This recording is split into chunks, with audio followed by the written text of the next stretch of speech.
Vietnam is paying citizens to snitch on bad drivers. Furries are warned to behave themselves at a Glasgow event. And a priest is accused of flossing his teeth with a teenage girl's hair. These are the weird stories on Weird AF News. This is Weird AF News. We do weird news 5 days a week. I say we, I mean me. Here we go. Vietnam is paying their citizens to snitch on bad drivers. I think they do this in Texas, except for with drag queens. We have here Vietnam. Traffic cops can't be everywhere at once, as you know, but in recent years, they've been aided by drivers and pedestrians who hand over camera footage taken of very dangerous road activities. In Vietnam, however, authorities are taking things a step further and actually paying their citizens to snitch on bad behaving drivers. Starting in 2025, the Vietnamese citizens and organizations have been eligible for rewards of up to $200 if they provide evidence of road safety violations. The actual amount earned may vary because it's 10% of the fine payout, so some payouts will be much smaller. This sounds like an amazing retirement plan, right? You just sit on a corner and drink coffee, shooting videos of trying to catch a bad driver. I would suggest that we begin doing this in the United States, but then, on day one, a citizen would be shot, so that would be out of the question. Now, Vietnam has hopes that this is going to work. The government says the program they think will make the streets less dangerous, and they claim that the money raised through the additional fines dished out, plus 30% of the money raised through auctioning license plates, will be used to further improve road safety. Cash will help fund the purchase of vehicles and equipment, the development of information systems, maintenance of traffic databases, supporting investigations, congestion management, and paying for nighttime traffic officers on the streets. I think the most surprising thing about this story is, considering how insane the driving is over in Vietnam, I didn't even know that there were traffic laws, to be honest. I've been to Vietnam, and it doesn't look like there's any traffic laws. I can't even remember if I saw traffic signs or lights. Everyone drives insane over there. I'd never seen anything like it. It was the craziest driving situation I've ever been involved in. Now, I wasn't doing the driving. I was usually always a passenger, sometimes in a car, but most of the time I was on the back of a scooter. Man, I had several heart attacks on the back of Vietnam scooters. At least they give you a helmet, though, those drivers. And when I was in Bangkok, those equally crazy scooter drivers, and they don't provide a helmet for the passenger. Crazy, right? But I did it, now I was drinking. Now, the article does say that there are traffic rules in Vietnam. In fact, the fine for running a red light, for instance, has recently increased to $160 to $790. Now, that's pretty good. If you catch somebody, right, running a red light and their ticket is $800, 10% of that is what, $80? That's just $80 you made right there. You could even do this while sleeping. Just set up a camera at an intersection and then just go to sleep. Check the footage at night, or outsource the footage to someone in India to look through it and edit it for you. Edit all the discretions, and then you forward that to the Vietnam police. Get your check. I think I just came up with a business idea right here. I'm wondering if you could do this in an apartment complex, right? Just get video of some residents breaking the rules, and their fines can lower your rent. Oh, man. I mean, just imagine where you could take this. Hey, listen, I don't condone snitches, right? Snitches get stitches. Everybody knows that. But in Vietnam, they also get a little bit of cash. This article says the reward plan provided gives a strong incentive for people to send in their footage rather than just forget about the incident 30 seconds later, though some Vietnamese might be disappointed to learn that a recent viral story claiming a man earned $2,000 in one day by reporting violations is just simply untrue. There is a limit.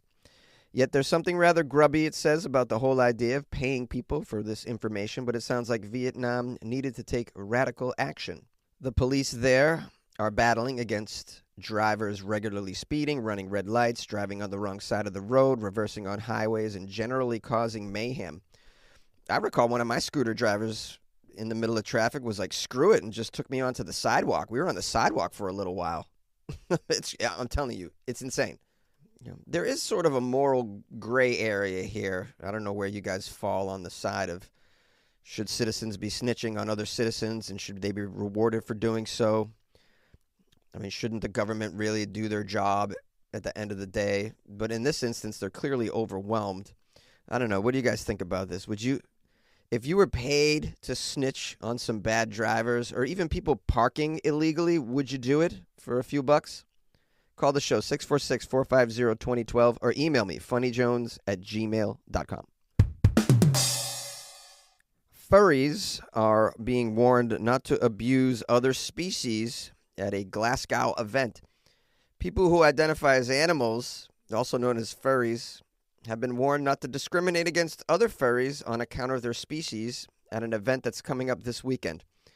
This is called ScotiaCon. It's a convention in Glasgow. It's expected to attract over 1,000 furries to the Crowne Plaza Hotel. A furry is someone who is interested in anthropomorphic animals or animals with human characteristics. Furries often create their own animal characters called a fursona and represent them through art, writing, and costumes as well. They often dress up to go to events as well, kind of like cosplay. I've covered some stories about furries on this podcast before. It involves some pretty degenerate behavior. But let's not prejudge in this particular story. Maybe these furries are going to behave themselves at this convention. But just in case the furries want to discriminate, this is not the place to do it, according to authorities over there. Imagine seeing a prison cell filled with adults dressed as animals. That'd be pretty wild.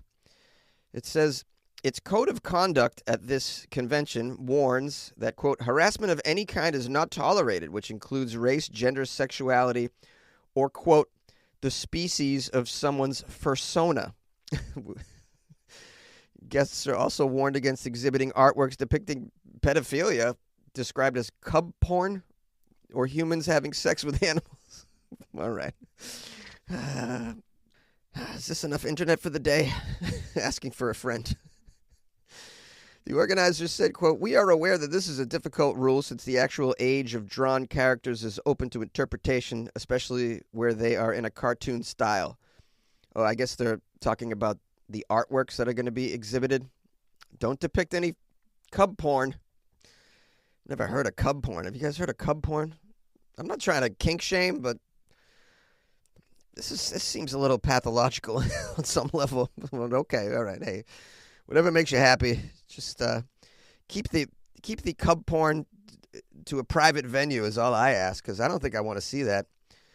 It says appearances count. Characters with a very childlike appearance and or baby face may be considered children in the context of this rule. What is this?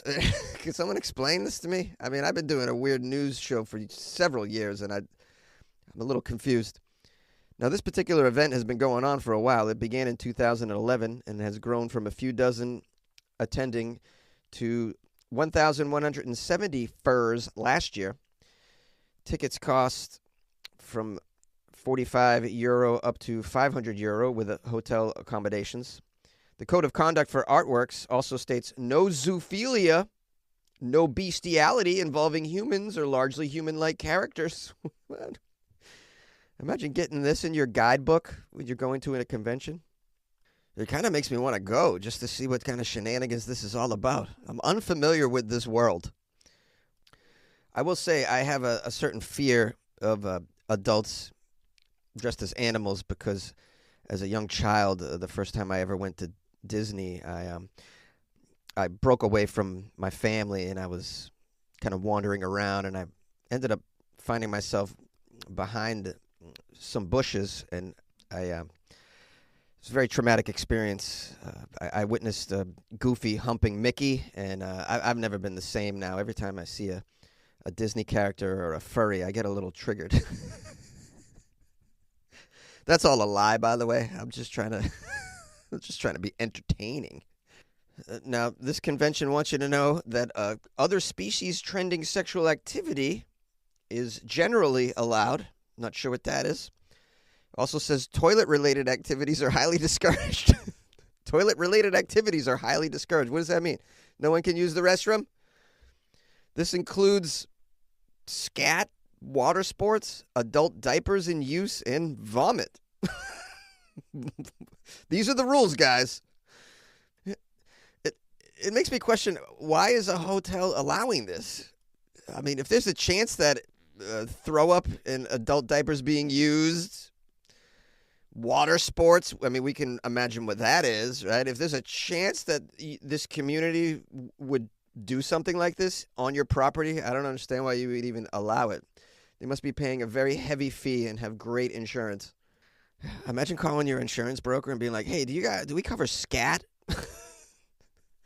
What about adult diaper use in the at the buffet?"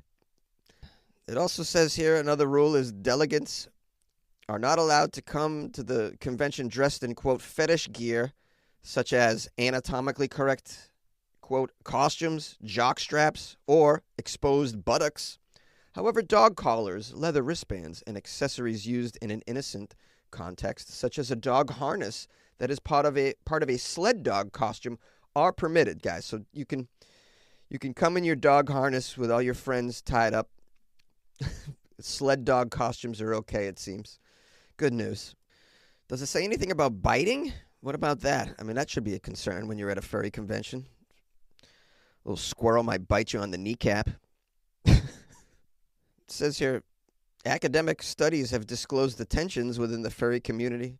Academic studies? Really? Like professional academic studies? You somehow raised money to study the tensions within the furry community? Wow, where is science going now? They just have so much money, they don't know what to do with it. I have ideas on what you can do with your money, science. I've been studying weird trends for a long, long time and very degenerate human behavior in a state called Florida. Can I get some bazillions? It says, in 2003, the Anthropomorphic Research Project, an international group of academics, highlighted problems including bigotry, discrimination, intolerance, and bullying within the furry community. This is a real research project. There's a board of directors. Someone's writing checks for hundreds of thousands of dollars. Oh, you're studying the discrimination within the group of adults that are dressing up like lambs and baby horses? Sure. This sounds like an area of study that we need. Never mind the fact that the planet's burning down right before our eyes and I have microplastics in my nutsack. Nah. We're throwing a lot of resources at the real problems. This article goes on to talk about something called species dysphoria, when a person feels that their body is the wrong species. Yeah. I feel like I should be a dragon. I'm a dragon trapped in a human's body. People with the condition are sometimes known as Therians. Numerous children are said to have tried to identify as animals, including foxes, dragons, birds, snakes, and sharks. Sharks. It's unclear whether they are serious. Well, people with money are taking it seriously. Gathering academics. There's a board of directors. Last year, a secondary school pupil in Scotland was allowed to identify as a wolf at school. I don't think I heard that one. Tough being a parent now, 2025, isn't it? Jonesy, why'd you get a vasectomy?